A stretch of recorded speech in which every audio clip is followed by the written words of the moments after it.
উপদেষ্টা মহোদয় তখন এটাও বলেছে যে আমার সিদ্ধান্ত মেনে নিলে নাও, না হলে রাস্তায় রাস্তা তো আর থাকার জায়গা না।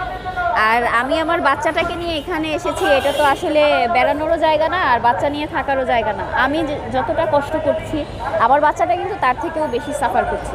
তো আমি একজন মা হিসেবে এটা তো আমার জন্য খুবই কষ্টদায়ক এবং বেদনাদায়ক বিষয়। আমার বাচ্চাটা এর মধ্যে 41 দিনের মধ্যে 2বার সে অসুস্থ হয়ে গেছে, এখনও সে অসুস্থ, পুরোপুরি সুস্থ নয়। তাহলে এখন মানে কোন পর্যায়ে গেলে একজন মা তার সন্তানকে নিয়ে রাস্তায় অবস্থান করতে পারে? এখানে আমরা লাগাতার অবস্থান কর্মসূচিতে আছি। আমাদের 2 দফা দাবি। আমাদের প্রথম দাবি হচ্ছে আমাদের তথ্য বা প্রকল্প জনবল সহ রাজস্ব খাতে স্থানান্তর করা, যেটা আমাদের প্রকল্পের ডিপিপিতে উল্লেখ ছিল। আর আমাদের দ্বিতীয় দাবি হচ্ছে বিভিন্ন সময়ে আমাদের হেড অফিস আমাদের বেতন ভাতা, যাতায়াত ভাতা, পাহাড়ি দ্বীপ ভাতা, বিভিন্ন ভাতা কর্তন করেছে। এই কর্তনকৃত ভাতাগুলো আমরা দ্রুত সময়ের মধ্যে ফেরত চাই।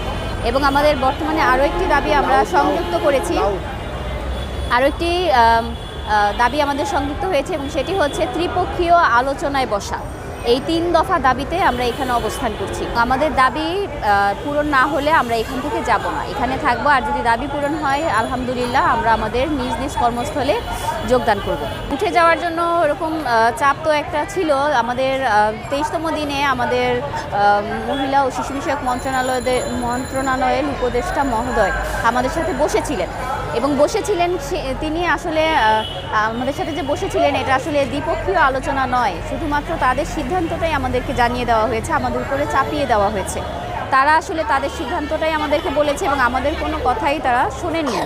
তো সেক্ষেত্রে আমরা সেই আলোচনা, তাদের সিদ্ধান্ত আমরা মেনে নেইনি। এর জন্যই আমরা এখানে অবস্থান করেছি এবং আমাদের উপদেষ্টা মহোদয় তখন আমাদেরকে বলেছিল আমরা যেন কর্মস্থলে ফিরে যাই।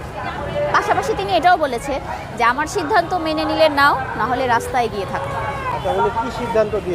উনি সিদ্ধান্ত আমাদেরকে এটা বলেছেন যে আমাদের 1 বছরের মেয়াদ বৃদ্ধি করবেন, কিন্তু তার কোনো লিখিত কোনো কিছু তিনি আমাদেরকে দিতে পারেননি।